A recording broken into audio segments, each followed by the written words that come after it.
শ্রেণী আপনার মতো আপেল খোর, কোনো ধরনের চিন্তা ভাবনা না করে গজগজ করে আপেল খেয়ে ফেলে। আপনি কোনো ধরনের চিন্তা ভাবনা না করে আপেলটি গজগজ করে খেয়ে ফেলতেন এবং ভাবতে থাকতেন আরেকটি আপেল পড়লে ভালো হয়, আমি আমার গার্লফ্রেন্ডের জন্য নিয়ে যাব। আপেল খাওয়ার মধ্যে দোষের কি আছে? দোষের কিছু নাই। পৃথিবীতে দুই শ্রেণীর মানুষ আছে। এক শ্রেণী আপনার মতো আপেল খোর, কোনো ধরনের চিন্তা ভাবনা না করে গজগজ করে আপেল খেয়ে ফেলে। আরেক শ্রেণী নিউটনের মতো, যারা চিন্তা ভাবনা করে আপেলটি উপর থেকে নিচে কেন পড়লো। তারাই সৃষ্টিশীল মানুষ। তা আপনি কোন দলে? আপেল খাওয়াদের দলে নাকি চিন্তাওয়ালাদের দলে?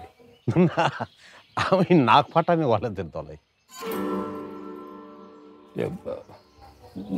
মানে? আপনি হয়তো জানেন না, প্রফেসর নিশাত নূর, ওনার বাঁশির মতো একটা নাক আছে, ওটা আমি ফাটিয়েছিলাম। এবং এবং একই প্রক্রিয়া এখন আমি আপনার উপর প্রয়োগ করছি।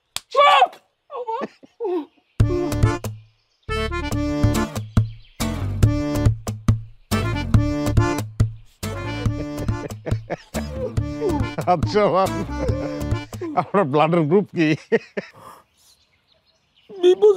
নেগেটিভ হওয়ার কথা। নেগেটিভ, অবশ্যই নেগেটিভ।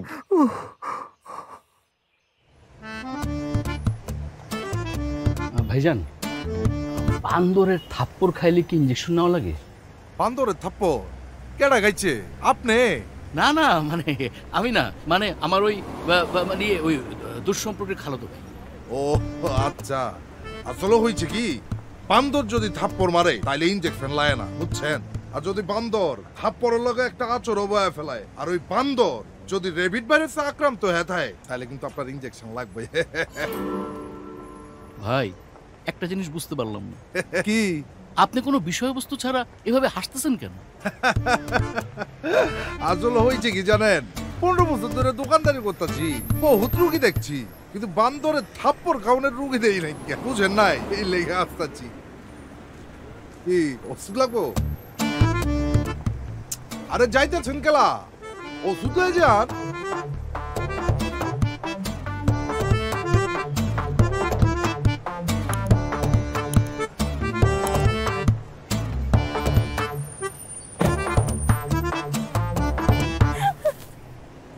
হাসবি না, সব তোর কারণে হয়েছে। আমার বংশে কেউ কোনোদিন আচরও খায় নাই, আর তোর জন্য, মানে তোর সাথে গিয়ে আমি বান্দরের থাপ্পড় খেয়ে বংশের মুখে চুনকালি মাখলাম।